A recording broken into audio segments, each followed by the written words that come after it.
माता की, भारत माता की, वंदे वंदे।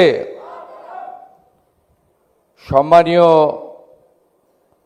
अर्णब गोस्वामी सह टीम रिपाब्लिक आमी आपनादेर सकलके अंतर थेके एवं पश्चिमबंग सरकार तथा मुख्यमंत्री हिसेबे राष्ट्रवादी, देशप्रेमिक, जातीयतावादी গৈরিক अभिनंदन ज्ञापन करছি। आजकेर एखाने नीचे যারা আছেন তারা পশ্চিমবঙ্গের নানা ক্ষেত্রের দিকপাল ব্যক্তিত্ব। এরা গুণীজন, এরা বিদগ্ধ। পশ্চিম বাংলার ঐতিহ্য, সংস্কৃতি, প্রগতি এবং স্বামী বিবেকানন্দের মহান মন্ত্র চরৈবতী চরৈবতী এক্ষেত্রে স্ব ক্ষেত্রে প্রত্যেকের ভূমিকা রয়েছেন। পদ্ম পুরস্কার প্রাপ্তগণ রয়েছেন, অন্তর থেকে প্রণাম নেবেন। কৃতি ডাক্তারবাবুরা আছেন যারা এই রাজ্যের চিকিৎসা ব্যবস্থা ধরে রেখেছেন। আধ্যাত্মিক জগতের বিশিষ্ট প্রচারকরা রয়েছেন যারা শ্রী চৈতন্যদেব মহাপ্রভুর এই ভূমিকে জাগ্রত রাখার কাজ করে চলেছেন। এখানে বিনিয়োগকারী থেকে আমাদের পশ্চিম বাংলার সাংস্কৃতিক ঐতিহ্য কে নেই এখানে। সিনেমার পর্দার আমাদের প্রিয় হিরোরা আছেন, সঙ্গীত জগতের নক্ষত্ররা আছেন। আমি সকলকে একযোগে উনাদের কর্মকে প্রণাম জানাচ্ছি। আপনারা জানেন যে পশ্চিমবাংলার গণদেবতা জনতা জনার্দন এবারে ভারতীয় জনতা পার্টির নেতৃত্বে সরকারকে নির্বাচিত করেছে বিপুল বিপুল ম্যান্ডেট দিয়ে। এবং যেহেতু সরাসরি মুখ্যমন্ত্রী নির্বাচনের সুযোগ নেই, বিধায়করা গরিষ্ঠ সংখ্যক নির্বাচিত হয়ে তারাই বিধায়ক নির্বাচিত করেন। সেক্ষেত্রে দলের একটা ভূমিকা থাকে এবং ভারতীয় জনতা পার্টি যেহেতু সদস্য সংখ্যার বিচারে পৃথিবীর সর্ববৃহৎ রাজনৈতিক দল এবং 21টা রাজ্যে যে দল রাজ্যে সরকার পরিচালনা করছে তথা দেশের সরকার পরিচালনা করছে, তাই সর্বোচ্চ নেতৃত্বের একটা ভূমিকা থাকে। তাই আলাদা করে কারোর নাম না বলে আমি যশস্বী প্রধানমন্ত্রী নরেন্দ্র মোদীজির প্রতি আমার কৃতজ্ঞতা জানাবো, যিনি এই গুরুভার আমার উপরে অর্পণ করেছেন মানুষের ইচ্ছাকে মর্যাদা দিয়ে। এই সরকারের মাত্র 110 দিন হতে যায়। এটা খুব একটা বিরাট লম্বা সময় নয়। আমার নাম ঘোষণার আগে মাননীয় অর্ণব গোস্বামী মহোদয় তার লড়াই, তার পশ্চিমবঙ্গে আসার কারণ, তার অর্জুনের লক্ষ্যভেদের মতো সংকল্পে অবিচল থেকে লক্ষ্য পূরণের ক্ষেত্রে অগ্রগতির কথা বলতে গিয়ে বলছিলেন যে মুখ্যমন্ত্রী হিসেবে আপনাকে আমরা প্রথম পেয়েছি। আপনি শুনে রাখুন, আমি নির্বাচনের আগে আমাকে একাধিক জাতীয় এবং রাজ্যের পপুলার ক্রোডস অফ ভিউয়ার্স চ্যানেলগুলি টক শো, ইন্টারভিউ, কনক্লেভে ইনভাইটেশন করেছিলেন সম্মানের সঙ্গে, কিন্তু আমি ওখানে অ্যাটেন্ড করিনি। এটা আমার ব্যক্তিগত সিদ্ধান্ত ছিল। আর আমি মুখ্যমন্ত্রী হওয়ার পরে খানিকটা সময় নিয়ে আমার কাছে অনেকগুলি electronics media, YouTuber, portal, print media তারা ইনভাইট করেছিল conclave, talk show, interview, interaction, statement অথবা কিছু লেখা দিতে। আমি বলেছিলাম আমি যদি প্রথম কোথাও মিডিয়া প্ল্যাটফর্মে যাই সেটা না ভাবে রিপাবলিক বাংলা।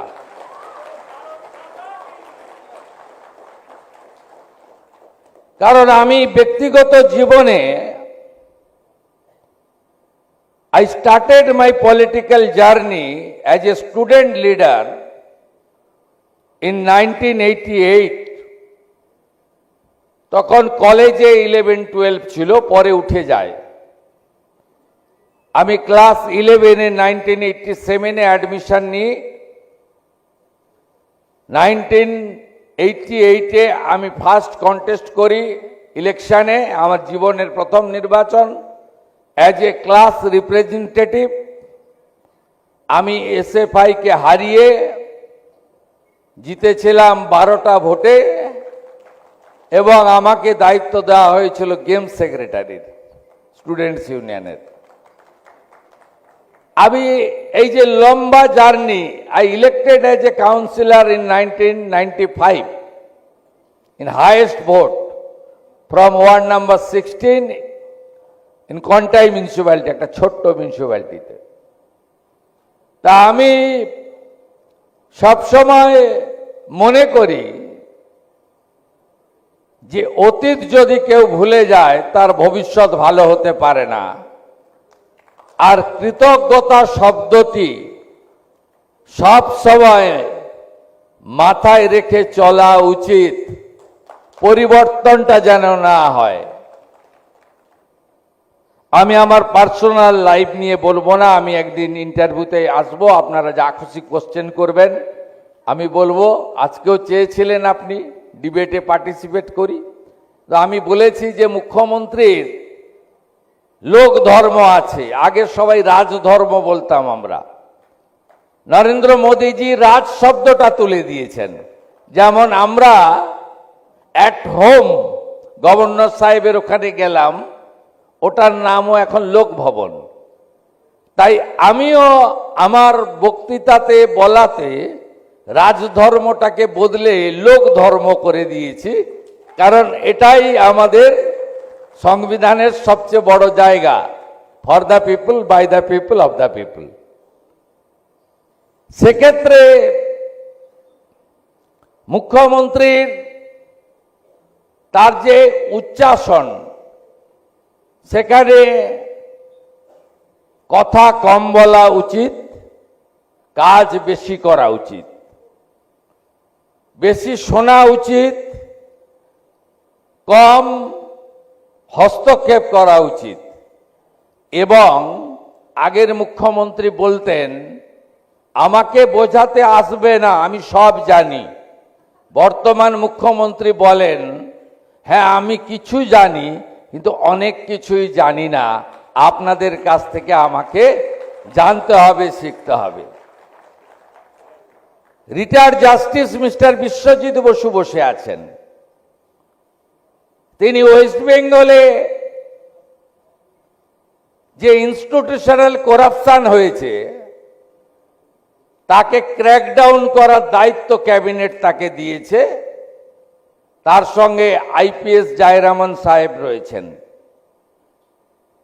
উনিও দায়িত্ব নেওয়ার পরে as a chairman of the commission he mate with me in secretariat. আমার একটা স্টেটমেন্ট উনি দেখেছিলেন যে আমি সেখানে বলেছিলাম যে এই কমিশন এমপি এমএলএদের করাপশন নিয়ে কাজ করতে পারবে না, লোকায়ুক্তের মধ্যে এটা আছে বলে। উনি আমাকে একদম ক্লজ খুলে দেখিয়ে দিলেন যে সবাইকেই এই ইনভেস্টিগেশনের আওতায় আনা যেতে পারে। আমি সঙ্গে সঙ্গে ওনার ওই কথা অ্যাকসেপ্ট করে নিয়েছি। এই জন্য বলি আমাকে আরো একটু টাইম আপনাদের দিতে হবে, তারপরে আমি ইন্টারেকশন করব, কোশ্চেন অ্যান্সার করব, এবং তার জন্য আমি আরো যে 57 মাস বাকি আছে এই গভর্নমেন্টের, 57 মাস চাইব না, আমি আর 9 থেকে 10 মাস চাইব আপনাদের কাছ থেকে। I started my journey with a vision. এবং আমি যেহেতু ইন্ডিভিজুয়াল নয়, আমি রিজিওনাল পার্টির লিডার নই, আমি প্রাইভেট পার্টির লিডার নই, আমি ফ্যামিলি পার্টির লিডার নই, আমি কর্পোরেটের ম্যানেজিং ডাইরেক্টর চেয়ারম্যান নই। আমি এমন একটা পার্টি চিফ মিনিস্টার যে পার্টি সব সময় বলে নট আই বাট উই, আমরা ইন এ টিম কাজ করতে হবে এবং সবাইকে নিয়ে আলোচনা করে এগোতে হবে। তাই এই প্রসেসটার মধ্যে আমাকে যেতে হবে। আপনি যদি বলেন কি দেখলেন আপনি এই 110 দিনে, আমি বললাম বাইর থেকে তো অ্যাজ এ এলওপি আমি তো দেখেছি কিছু, আপনি দেখিয়েছেন। তার আগেও আমি এক্সসিএম এর সঙ্গে ছিলাম, ওই পার্টির আমি এমপি এমএলএ হয়েছি, আমি মিনিস্টার ছিলাম। কিন্তু এই চিফ মিনিস্টার হয়ে কি দেখলেন পশ্চিমবঙ্গের সরকারের ভিতরের অবস্থাটা? আমি বলবো যা দেখেছি ভয়ঙ্কর। খাদের কিনারায় পশ্চিমবঙ্গ দাঁড়িয়েছিল। থ্যাঙ্কস টু গড, এবং বাঙালিদের কাছে আমি কৃতজ্ঞ, হ্যাটস অফ টু বাঙালি। ঠিক প্রপার টাইমে আপনারা পশ্চিমবঙ্গে চেঞ্জ করে দিয়েছেন প্রত্যেকটা প্যারামিটার। যদি বলেন রাষ্ট্রীয় সুরক্ষা ডেঞ্জারাস জায়গায় ছিল, যদি বলেন সংবিধান, আমি বলবো মান্যতাই ছিল না। যদি বলেন সংবিধানের 4টে pillar, first law makers, that means we MP and MLAs, এখানে কমপ্লিটলি ল মেকারদের যে মিনিমাম কনস্টিটিউশনাল পাওয়ার, ভূমিকা, তার ন্যূনতম অস্তিত্ব রাখা হয়নি। অনলি ওয়ান পোস্ট, আর বাকি সব ল্যাম্প পোস্ট। সেকেন্ড, যদি আপনি বলেন সংবিধানের সেকেন্ড যে স্তম্ভ সেটা হচ্ছে ব্যুরোক্রেসি। ব্যুরোক্রেসির অবস্থা এত আপনার খারাপ করে দিয়েছে, আপনি ভাবতে পারেন। আমি নাম কাউকে বলবো না, কারণ আমাকে সবাইকে নিয়ে কাজ করতে হচ্ছে। আমি চাই না কাউকে সম্মান না দিতে পারি, অসম্মান করি, এটা আমার রুচির মধ্যে পড়ে না। 89 ক্যাডারের আমাদের আইপিএস অফিসার, তিনি হচ্ছেন রাজ্যের ডিজিপি, আর 2004 ক্যাডারের আইএস অফিসার হচ্ছেন হোম সেক্রেটারি। কে কাকে স্যার বলবে? এই যে ব্যুরোক্রেসির যে হায়ারার্কি, সিনিয়রিটি তছনছ করে দেওয়া হয়েছিল। একজন রেসিডেন্ট কমিশনার ছিলেন দিল্লিতে, আবারও বলছি নাম বলবো না, যারা বোঝার বুঝবেন, না বোঝার নাই বুঝবেন। তাকে 12 বার এক্সটেনশন দেওয়া হয়েছে, কেউ রিটায়ার করতো না।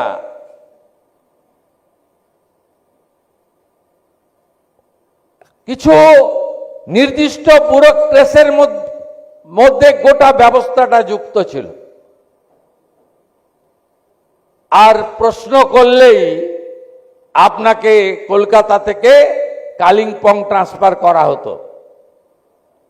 এক্স চিফ মিনিস্টার একদিন গেছিলেন এসএসকেএম হসপিটাল ভিজিট করতে, একজন ডাক্তার বাবুকে কাছে কিছু জানতে চেয়েছিলেন। তিনি বললেন, আমি ব্যস্ত আছি, রুগী দেখতে হবে, তারপরে এর উত্তর দেব। ডাক্তারবাবুর কাছে রুগীকে সেবা দেওয়া, তার জীবন বাঁচানোর হচ্ছে প্রথম কাজ। এই অপরাধে তার পেনশন, তার রিটায়ারমেন্ট বেনিফিট, গ্র্যাচুইটি, পিএফ সব আটকে রাখা হয়েছিল। অর্থাৎ ব্যবস্থাটা ব্যুরোক্রেসির কোনো অস্তিত্বই ছিল না এখানে। থার্ড হচ্ছে জুডিশিয়ারি। জুডিশিয়ারিকে এমন থ্রেট কালচার আমার মনে হয় কোনো রাজ্যে নেই। কি কি করেননি? অভিজিৎ গাঙ্গুলির, রেসপেক্টেড অভিজিৎ গাঙ্গুলির এজলাসে তালাচাবি লাগিয়েছিলেন। কেন? তিনি টিচার রিক্রুটমেন্ট স্ক্যাম নিয়ে অর্ডার দিয়েছিলেন। ফাইনালি সুপ্রিম কোর্ট অভিজিৎ গাঙ্গুলির অর্ডারটাকেই কার্যত একটু ঘুরিয়ে ফিরিয়ে সিলমোহর দিয়েছে। Abhijit Ganguly, respected retired resignated justice, উনি অ্যাটাকড হয়েছেন। Honourable retired justice Biswajit Basu attacked হয়েছেন কোর্ট প্রিমিসেসের মধ্যে। প্রেজেন্ট জাস্টিস অমৃতা সিনহাকে জব্দ করার জন্য ওনার হাজবেন্ডের নামে ফলস ক্রিমিনাল কেস করা হয়েছে। সিনিয়র জাস্টিস রাজাশেখর মান্থা, তিনি শুভেন্দু অধিকারীকে প্রোটেকশন অর্ডার দিয়েছেন বলে তার বাড়িতে গিয়ে অমিত শাহজি এবং আমার কার্টুন একে লাগিয়ে দেওয়া হয়েছে, পোস্টার সাঁটানো হয়েছে। এমন মাল্টিপল নাম্বার অফ এক্সাম্পলস যেখানে জুডিশিয়ারিকে থ্রেট কালচারের মধ্যে পড়া হয়েছে, হায়ার জুডিশিয়ারিকে। লোয়ার জুডিশিয়ারির কথা তো ছেড়ে দিন, ডায়মন্ড হারবারে এসসিজিএম ফেভারেবল অর্ডার দেয়নি বলে আলো অফ করে ওই জাজেদের, সাব ডিভিশন কোর্টের সব জাজেদের বাড়ি ঘর ভেঙে তছনছ করে দেওয়া হয়েছে, ইলেকট্রিক লাইন কেটে। অর্থাৎ পশ্চিমবাংলার জুডিশিয়ারি থ্রেট কালচারের আন্ডারে ছিল। Fourth, media. আপনি নিজেই বলেছেন 31 cases lodged against republic media. সবাই দেখেছেন সন্ময় বন্দ্যোপাধ্যায়কে তার পানিহাটির বাড়ি থেকে মারতে মারতে তুলে নিয়ে গিয়ে পুরুলিয়ার কেসে ট্যাগ করা হয়েছে। এমন প্রচুর উদাহরণ আছে। রিপাবলিক বাংলা তার মধ্যে সবচেয়ে বেশি সাফারার আই নো। আর as a chief minister, as a home minister, আমি ডিক্লেয়ার করছি ক্যাবিনেটে আমি রিপাবলিকের সব কেসকে উইথড্র করব। It's my commitment. All cases are false, fabricated, lodged by the Mamata Banerjee's government due to their vendetta. এ জিনিস চলতে পারে না। মুক্ত কর ভয়, আপন মাঝে শক্তি ধর, নিজেরে কর জয়। তাই নরেন্দ্র মোদীজি বলেছিলেন, ভয় আউট, ভরসা ইন। এই তো মিনিট 10 পোস্টমর্টম করে দিলাম। এবারে বলবেন 110 দিনে কিছু করতে পারলেন? আপনার প্রায়োরিটি কি ছিল? কোশ্চেন অ্যান্সার না হলেও আমি নিজেই কোশ্চেন করছি, নিজেই উত্তর দিচ্ছি। এই 110 দিনে আমাদের গভর্নমেন্ট বলবো, আমার গভর্নমেন্ট বলবো না, ভাষার পরিবর্তন করতে হবে। আমি শব্দটা সর্বনাশ আমি বলিনি, স্বামী বিবেকানন্দ বলে গেছেন। বলে আমি যদি করতে থাকো, সর্বনাশ খুব কাছেই দাঁড়িয়ে আছে। একমাত্র জিতবে তখনই যদি তুমি আমরা করতে থাকো। এটা স্বামী বিবেকানন্দের কথা। তাহলে আমাদের 110 দিনে প্রায়োরিটি কি করলাম? কি প্রথম প্রায়োরিটি রাষ্ট্রীয় সুরক্ষা।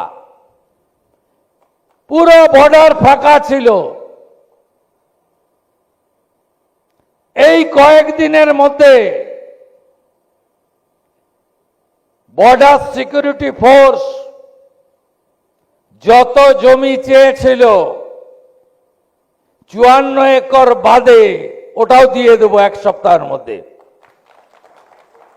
300 কিলোমিটার জমি দিয়ে দিয়েছি। ফেন্সিং এর কাজ জোর কদমে চলছে। দেখুন, আমাদের প্রত্যেকের মধ্যে একটা ভাবনা থাকা উচিত, যেটা নিয়ে সমঝোতা হতে পারে না। সেটা হলো রাষ্ট্র সর্বোপরি, নেশন ফার্স্ট। তাই রাষ্ট্রীয় সুরক্ষা ছিল এই সরকারের প্রধান এবং প্রথম কাজ। We did it. দ্বিতীয় কি কাজ? ডক্টর বাবা সাহেব আম্বেদকরের তৈরি করে দেওয়া সংবিধান। আমরা একটা প্রাদেশিক সরকার।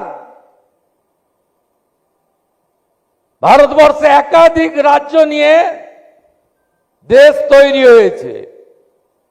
সংবিধান বলে দিয়েছে দেশের সরকার কি করবে, রাজ্যের সরকার কি করবে, কনকারেন্ট লিস্ট, যৌথ তালিকায় কি কি থাকবে।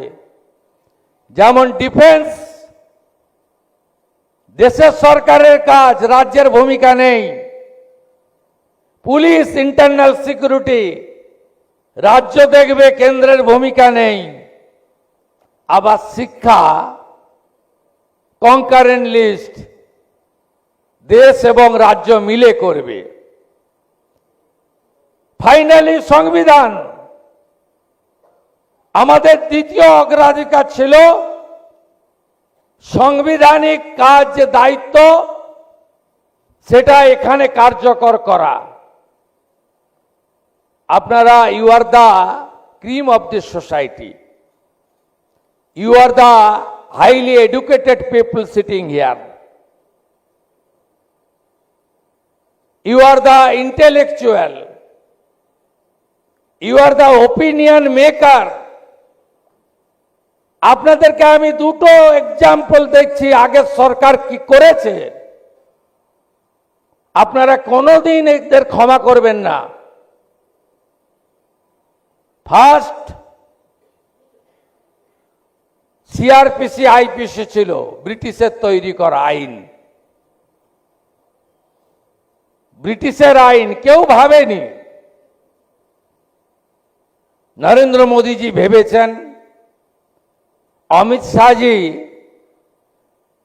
2019 থেকে গোটা ভারতবর্ষে যত স্টেক হোল্ডার আছে, পাবলিক রিপ্রেজেন্টেটিভ, সাব ডিভিশন কোর্টের বার অ্যাসোসিয়েশন, লয়ার, বার লাইব্রেরি, ল মেকার্স, জাজ, রিটায়ার্ড জাজ, সবার কাছ থেকে ওপিনিয়ন সিক করেছে। অনেক কমিশন, কনভেনশন, সিম্পোজিয়াম হয়েছে যে আমরা ব্রিটিশের সিআরপিসি আইপিসি কে ফেলে দেব এবং ভারতীয় ন্যায় সংহিতা আনব, বিএনএস। 2019 সাল থেকে এক্সারসাইজ, 2023-এ পার্লামেন্টের বোথ হাউসে আইন pass, honourable president of India assigned করে দিলেন, রুল ফ্রেম হয়ে গেল। 2024 সালে ভারতবর্ষে বিএনএস চালু হয়ে গেল। আপনি ভাবতে পারেন আগের সরকারের অডাসিটি কোথায় ছিল? 24 থেকে 26 সালে মে মাসের 11 তারিখ অবধি পশ্চিমবঙ্গে ব্রিটিশের সিআরপিসি আইপিসি চলতো। ভারতবর্ষের রাষ্ট্রপতি মহোদয়া সই করা পার্লামেন্টের অনুমোদিত বিএনএস কার্যকর ছিল না। আমি 9 তারিখে 9th may I took charge, I took oath, এবং 11th মে প্রথম দিন আমি অফিসে গেছি, সেক্রেটারিয়েট নবান্ন। আমার প্রথম 3টে কাজ ছিল। একটা আগেই বলেছি, বিএসএফ কে জমি দেওয়া, greater interest of the country, রাষ্ট্রীয় সুরক্ষার প্রশ্নে। দ্বিতীয় সই ছিল পশ্চিমবঙ্গে আজ থেকে বিএনএস চালু হলো, সিআরপিসি আইপিসি নয়। এটা আমার সাংবিধানিক দায়িত্ব। আর তৃতীয় সইটা আমি করেছি জনগণনার। 16/5/2025, respected home minister of our country Amit Shahji wrote a letter to the then Chief Minister যে please start census work in West Bengal. এতে কোনো পলিটিক্স নেই, এতে কোনো ধর্ম সম্প্রদায় নেই। প্রতি 10 বছর অন্তর অন্তর, এখন তো এবারে তো 15 বছর হয়ে গেছে, মানে লাস্ট সেন্সাস 11তে হয়েছিল। জনগণনা আমাদের যেহেতু পুরো দেশে এনআরসি নেই, নাগরিক পুঞ্জি নেই, প্রত্যেকটা উন্নত দেশে, এমনকি পৃথিবীর সব দেশেই নিজস্ব নাগরিক পঞ্জি রয়েছে, আমাদের দেশে নেই। তার কারণ জানেন, অ্যাপিজমেন্ট পলিটিক্স। তার কারণ জানেন, যারা ধর্ম বাঁচানোর জন্য অন্য রাষ্ট্র থেকে এখানে পালিয়ে এসেছে, তাদেরকে এখানে বলা হতো এরা বহিরাগত। আর যারা এসে আমাদের এখানে জনবিন্যাস বদলে দিয়েছে, ডেমোগ্রাফি পাল্টে দিল, তাদেরকে বলা হতো জামাই। এটাই ছিল পশ্চিমবঙ্গের সরকারের ভাবনা। আমি এখানে বিশ্বজিৎ বসু মহোদয়ের কথা বলেছি, আমি আরেকজনের কথা বলবো, ডক্টর নারায়ণ ব্যানার্জি। উনি ইলেকশনের পরে আর সম্প্রতি দেশকে অস্থির করার জন্য যে প্রচেষ্টা দিল্লি থেকে হয়েছিল, আমি উল্লেখ করতে চাই না, কারণ ভারত সরকার আন্দোলনকারীদের সঙ্গে একটা এগ্রিমেন্ট করেছে। As a administrative chief of the state, দেশের সরকারের চুক্তিকে রেসপেক্ট করা উচিত। আমি ডক্টর নারায়ণ ব্যানার্জির এক্স স্যান্ডেল দেখছিলাম, উনি বলছিলেন যে আরেকবার উদ্বাস্তু হওয়ার হাত থেকে আমি বা আমরা বেঁচে গেলাম।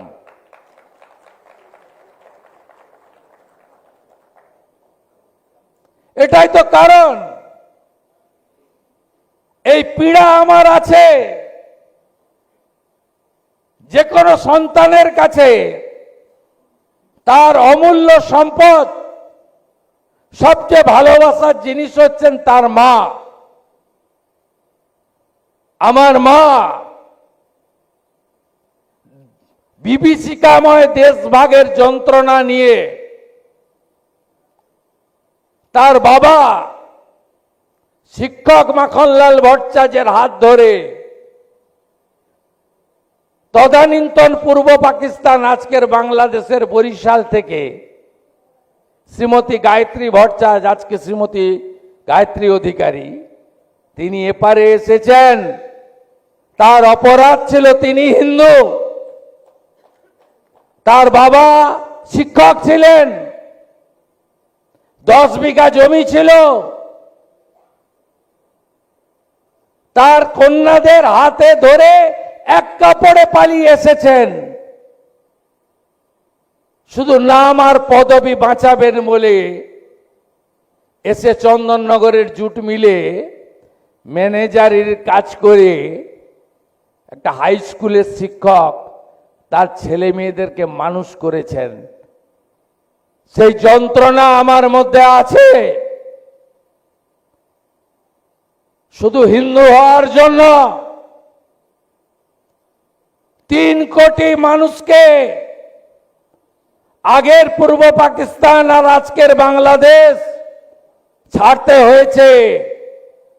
আমরা যেন আমরা ভুলে না যাই এই অতীত কথা। যারা আজকে বড় বড় কথা বলছেন, তারা বিভীষিকাময় দেশভাগ আর হিন্দুদের উপর যে অত্যাচার, এটা যেন কখনো ভুলে না যান। সে যন্ত্রণা আমার মধ্যেও ছিল। তাই জনগণনা করতে দেয়নি আগের মুখ্যমন্ত্রী। আমি সেন্সাসের অর্ডার দিয়েছি, আর এবারের সেন্সাসের যখন ফাইনাল তালিকাটা বেরোবে 28 ফেব্রুয়ারি 2027, দেখবেন জল আর দুধ আলাদা হয়ে গেছে। দেখবেন। আমি অঙ্গীকারবদ্ধ, প্রত্যেকটি ভারতীয়, সে হিন্দু, মুসলমান, শিখ, খ্রিস্টান যেই হন, তার জন্য সেবা, কল্যাণ, পরিষেবা, সুরক্ষা দেওয়ার জন্য আমি কোন অবৈধ অনুপ্রবেশকারীর জন্য অন্নপূর্ণা যোজনা, আবাসের টাকা, ভাতা, এগুলো দেওয়ার কাজ আমার নয়। আমি আমার সিটিজেনদের প্রতি দায়বদ্ধ। আর কি করেছে শুনবেন। গোটা ভারতবর্ষে অবৈধ অনুপ্রবেশকারীদের ধরা হতো গুজরাট, রাজস্থান, জম্মু কাশ্মীরের বর্ডারে পাকিস্তানের, আসাম, ত্রিপুরা, মেঘালয়, পশ্চিমবঙ্গে বাংলাদেশ থেকে আসা। তাদেরকে মোদিজি আসার পরে আইন করেছেন। তাদের ওই দেশের নাগরিকত্ব যাচাই করে হোল্ডিং স্টেশনে রেখে, যেটার নাম আগের মুখ্যমন্ত্রী দিয়েছিলেন ডিটেনশন সেন্টার, আমি নামটা বদলে দিয়েছি হোল্ডিং স্টেশন সেন্টার, ওখানে রেখে সরাসরি ওই দেশের বর্ডার গার্ডকে তুলে দেওয়া। সব রাজ্য, সব সীমান্তবর্তী রাজ্য করতো। আমাদের রাজ্যে কি হতো জানেন? আমাদের রাজ্যে জেলে পাঠানো হতো যদি ধরা টরা পড়ে যেত। সংখ্যা খুব কম, কারণ এখানে হিন্দুদের উপর অত্যাচার সবচেয়ে বেশি হয়েছে। 85 বছরের শেখ হাসিনা ওয়াজেদ কে তাড়িয়ে দেওয়ার পরে 5ই আগস্ট 2024 প্রাণ নিয়ে পালিয়ে এসেছিলেন জলপাইগুড়িতে। 85 বছরের বৃদ্ধা রায়গঞ্জের জেলে 2 বছরের জেল দিয়ে রাখা হয়েছে তাকে। এখানে প্রথমে জেলে পাঠানো হতো, ওরা বছরের পর জেলে থাকতো। ভারতের খাবার, ভারতের কাপড়, ভারতের ওষুধ। আমি এই অবৈধ অনুপ্রবেশকারীদেরকে জেলে পাঠানো বন্ধ করেছি। খপ করে ধরবে আর ঝপ করে বিজিবির হাতে তুলে দেবে। নো ওষুধ, নো খাবার, নো কাপড়। এটা আমার কাজ নয়। আমি করের টাকায়, ট্যাক্সের টাকায় জনগণ ভারতীয়দের প্রতি দায়বদ্ধ। অবৈধ অনুপ্রবেশকারী, কাঁটাতারের বেড়া নেই, আগের সরকার জমি দেয়নি, আপনি ঢুকবেন 2 বছর জেলে থাকবেন, খাবেন, এই জিনিস চলতে পারে না। এই কাজটা করেছি। বিধানসভায় গুন্ডা দমন অ্যাক্ট এনেছি। কোনো ওয়ারেন্ট লাগবে না, কোনো এফআইআর লাগবে না। দেশ বিরোধী পোস্ট, দেশ বিরোধী কাজ, দেশ বিরোধী বক্তব্য করলেই ধরব, 12 মাস আটকে রাখবো। কথায় কথায় ভাঙো আর জ্বালাও, কত সহ্য করবেন আপনারা? 2019 ভারত সরকার আনলেন সিএএ, সিটিজেনশিপ অ্যামেন্ডমেন্ট অ্যাক্ট। প্রাক্তন মুখ্যমন্ত্রী বললেন যে এটা এনআরসি, একটা নির্দিষ্ট সম্প্রদায়কে তাড়ানোর জন্য ভারত সরকার এই আইন এনেছে। জ্বলল আগুন, সাঁতরাগাছি, নবান্ন থেকে 2 কিলোমিটারের মধ্যে 37টা বাস আগুন। হেরিটেজ ট্রেন হাজারদুয়ারি, মুর্শিদাবাদের জিয়াগঞ্জ স্টেশনে আগুন, পুরো ট্রেনটা পুড়িয়ে দিল। ভেলোর থেকে চিকিৎসা করে আসছে করমণ্ডল এক্সপ্রেস, উলবেড়িয়াতে দাঁড় করিয়ে পাথর বৃষ্টি রোগীদের এবং রোগীদের আত্মীয়দের উপরে। মালদার শামসি রেল লাইন উপড়ে ফেলল। এই ঘটনা শেষ বিগত সরকারের সময় বেলডাঙ্গাতে 3 দিন জাতীয় সড়ক বন্ধ, রেল লাইন বন্ধ, উত্তর পূর্বাঞ্চলের সঙ্গে কাটআপ, মিথ্যা প্রচার করে। তার আগে ধুলিয়ান শামসেরগঞ্জ সিপিএম কে ভোট দিত হরগোবিন্দ দাস, চন্দন দাস, বাড়িতে ঢুকে তরোয়াল দিয়ে কাটলো। কমিউনিস্ট পার্টির লোকেরা গেলেন, আমাদের লোককে মেরে দিয়েছে। কমিউনিস্ট পার্টির লোকেরা বললেন হরগোবিন্দ তার ছেলে দাঙ্গা থামাতে বেরিয়েছিল, তাই খুন হয়ে গেছে। প্রাক্তন মুখ্যমন্ত্রী 10 লাখ টাকার চেক পাঠালেন। হরগোবিন্দ দাস, চন্দন দাস, তাদের পরিবার বলল নেব না, আপনারাই খুন করিয়েছেন। সিপিএম এর পরিবার, বিরোধী দলনেতা গেল, আমাদের দেওয়া 10,01,000 টাকার চেক নিলেন হরগোবিন্দ দাসের স্ত্রী এবং চন্দন দাসের স্ত্রী। আমি জিজ্ঞেস করলাম মৃত্যুর কারণ কি? বলল মৃত্যুর কারণ একটাই, আমি হিন্দু, আমি প্রতিমা তৈরি করতাম, আমার পরিবার সেই জন্য আমাদের খুন করা হয়েছে। থানা ভাঙবো, গাড়ি পোড়াবো, যখন খুশি বন্ধ। এই সিএ নিয়ে 7 পয়েন্ট পার স্টেট 45 দিন আটকে রেখেছিল, আর পুলিশ আপনাদেরকে রাস্তা দিয়ে ঘোরাতো, এ রাস্তায় যাবেন না, এদিক দিয়ে যান, ওদিক দিয়ে যান। এটা কি গুড গভর্নেন্সের সাইন? এটা কি ল এনফোর্সিং এজেন্সির কাজ? এটাকে সংবিধানে অ্যালাউ করছে? তাই গুন্ডা দমন আইনে শুধু 12 মাস জেল খাটানো নয়, যা সম্পত্তি ভাঙবে তার 3 গুণ আদায় করব সুদ সহ, সেই আইনটাও বিধানসভায় পাস করিয়েছি। আপনারা আমাকে প্রোটেক্টর দিয়েছেন, to protect the property of Bengal, West Bengal. আমি কেন অর্ণব গোস্বামীকে বলছিলাম যে বেঙ্গল বেঙ্গল বলছেন কেন, ওয়েস্ট বেঙ্গল বলুন। আমি বা আমরা যতদিন আছি ওয়েস্ট বেঙ্গল, ওয়েস্ট কথাটা মুছতে দেব না। এর ইতিহাস আছে।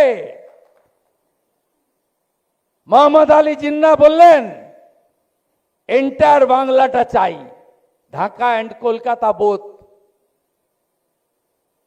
স্বামী প্রণবানন্দ ভারত সেবাশ্রম সংঘের প্রতিষ্ঠাতা আর ডক্টর শ্যামাপ্রসাদ মুখার্জি দুজনে বললেন একই কথা, মেজরিটি বাঙালি হিন্দু, আমরা কেন পাকিস্তানে যাব? কারণ দেশ তো ভাগ হচ্ছিল দ্বিজাতি তত্ত্বের ভিত্তিতে, কমপ্লিটলি দ্বিজাতি তত্ত্বের ভিত্তিতে দেশ ভাগ হচ্ছিল। 1947 20 জুন আজকের অ্যাসেম্বলি, সেদিনের আইনসভা, ডক্টর শ্যামাপ্রসাদ মুখার্জি মুভার। আমি অকৃতজ্ঞ নই, কারণ ইতিহাসকে বিকৃত করা যায় না। X chief minister, longest serving chief minister, late Jyoti Basu also voted in favor of India. 1947 20 June 58 জন ভোট দিলেন ভারতে থাকবো, আর 21 জন ভোট দিলেন পাকিস্তানে থাকবো। ডক্টর শ্যামাপ্রসাদ মুখার্জি নেহরুজিকে বললেন আপনি ভাগ করলেন দেশ, আর আমি ভাগ করলাম পাকিস্তান। তাই পশ্চিমবঙ্গ সৃষ্টি হয়েছে। বাংলা বলতে আরেকটা দেশও তো বাংলাদেশ আছে, যেখানে 31% হিন্দু আর 7%। তাই পশ্চিমবঙ্গ নামটা যদি মুছে ফেলেন, তাহলে এই ইতিহাসটা মুছে যাবে।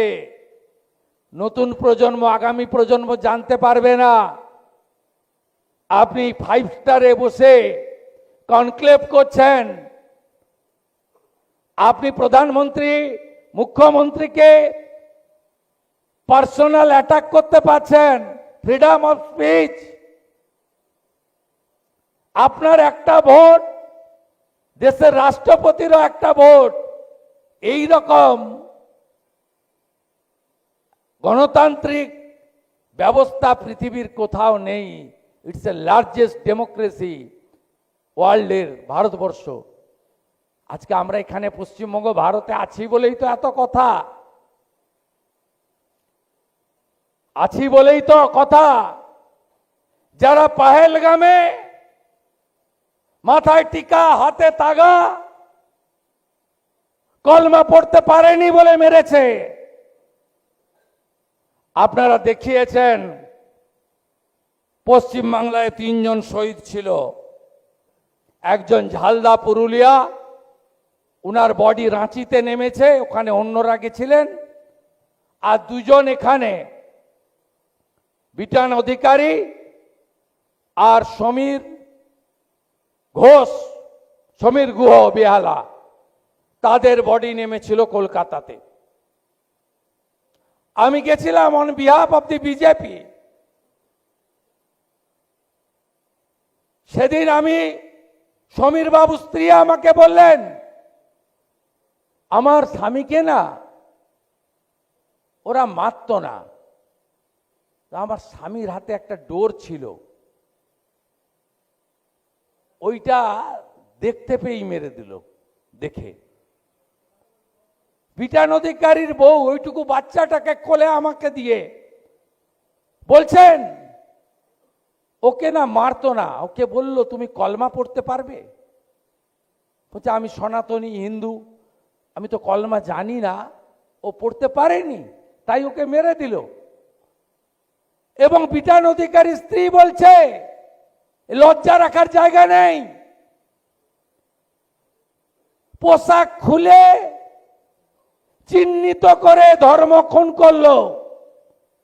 যারা পায়েলগামের ইস্যুতে মিছিল করে না, তারা অপারেশন সিঁদুর হওয়ার পরে যুদ্ধ বন্ধ করতে হবে, পাকিস্তানকে জল বন্ধ করলে কেন জবাব দাও, এই লোকেরা মিছিল করবে কলকাতায়।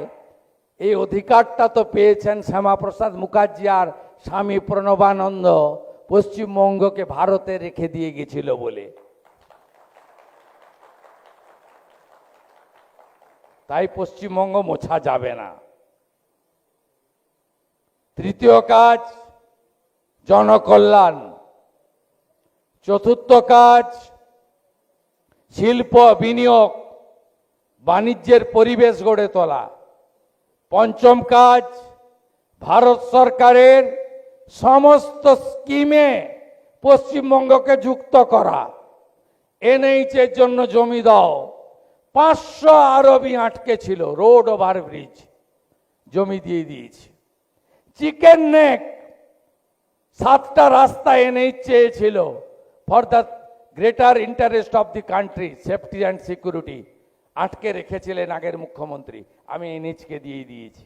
Chicken neck is very important for us. 61টা রেল প্রজেক্ট জমি আটকে রেখেছিল, আমরা দিয়ে দিয়েছি। আয়ুষ্মান ভারত চালু করতে দেয়নি, আমরা চালু করে দিয়েছি। প্রধানমন্ত্রী সূর্য ঘর চালু করে দিয়েছি। প্রধানমন্ত্রী ফসল বীমা যোজনা চালু করে দিয়েছি। জল জীবন মিশন আটকে রেখেছিল, চালু করে দিয়েছি। প্রধানমন্ত্রী আবাস 34 লক্ষ নতুন বাড়ি করব, বাড়ির তালিকা দিল্লিতে পাঠিয়ে দিয়েছি। উড়ান স্কিমে যুক্ত হয়েছি, পুরুলিয়া এয়ারপোর্ট হবে, মালদা এয়ারপোর্ট হবে, বালুরঘাটে এয়ারপোর্ট হবে, কোচবিহারের এয়ারপোর্ট বাড়বে। আর্মি জমি চেয়েছিল, সিভিল এভিয়েশন জমি চেয়েছিল, হাসিমারাতে 37 একর, কলাইকুণ্ডায় 25 একর ডোমেস্টিক এয়ারপোর্ট করার জন্য জমি দিয়ে দিয়েছি। কলকাতা এয়ারপোর্ট, তার জন্য আগের সরকারকে দিতেন civil aviation minister Jyotiraditya Scindia, জমি চেয়েছিলেন, আগের মুখ্যমন্ত্রী লিখে দিয়েছিলেন নো, জমি দিতে পারবো না।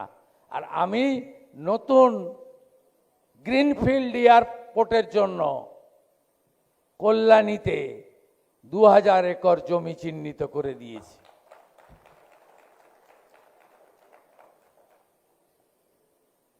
সব হবে, অপেক্ষা করুন। এই বাংলায় সবচেয়ে হাই হিউম্যান রিসোর্স আছে।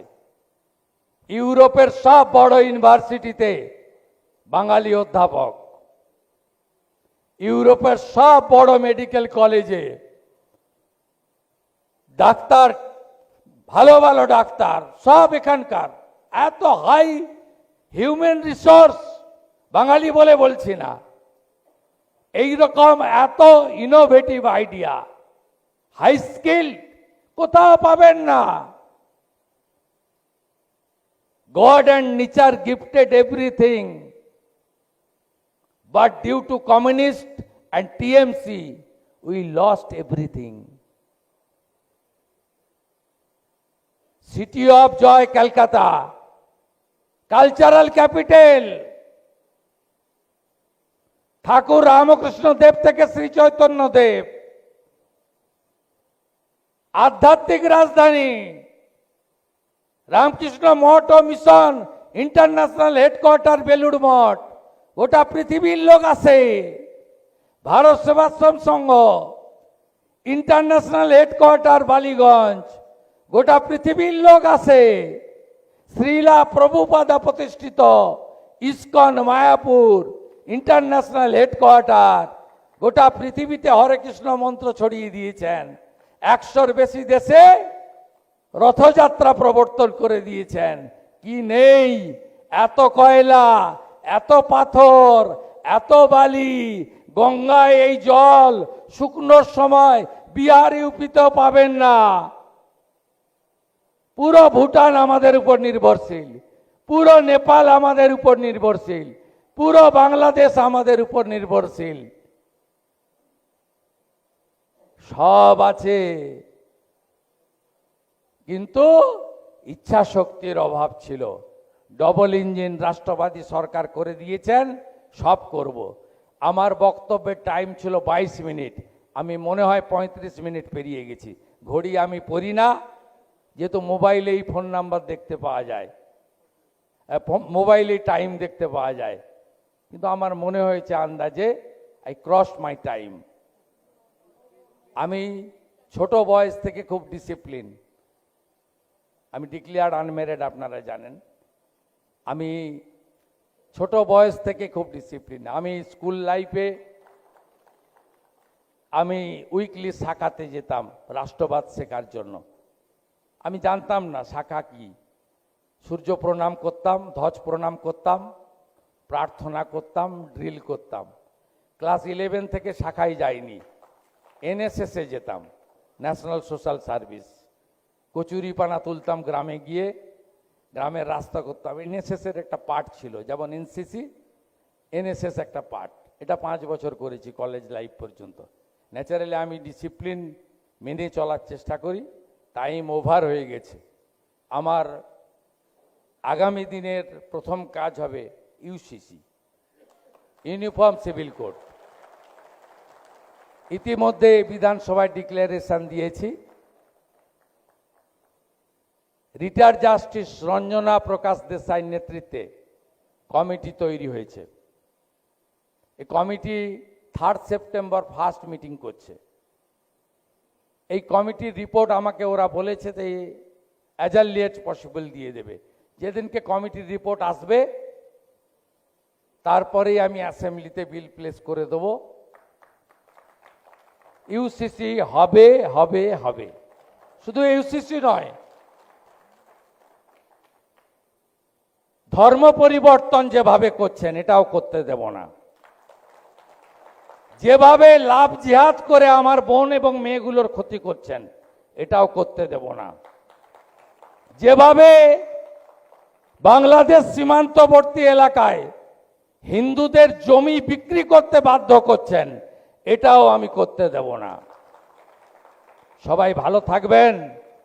আপনাদের আশীর্বাদ থাকলে এই বাংলা আবার, পশ্চিমবঙ্গ আবার ভারত সেরা হবে। আমি নরেন্দ্র মোদীজিকে ধন্যবাদ দেব। তিনি বলেছেন 2047 বিকশিত ভারতের স্বপ্ন তখনই পূরণ হবে যখন বিকশিত পশ্চিমবঙ্গ হবে। সবাই খুব ভালো থাকবেন। আমাকে এই অপরচুনিটি দেওয়ার জন্য thanks to Republic Bangla team. You did extraordinary job, you suffer lot. কিন্তু মাথা উঁচু করে আপনারা লড়েছেন। চিত্ত যেতা ভয় শূন্য, উচ্চ যেতা শির, জ্ঞান যেথা মুক্ত, গৃহের প্রাচীর, আপন প্রাঙ্গণ তলে দিবস সর্বরি, বসুধারে করে নাই খণ্ড ক্ষুদ্র করি। জয় হিন্দ।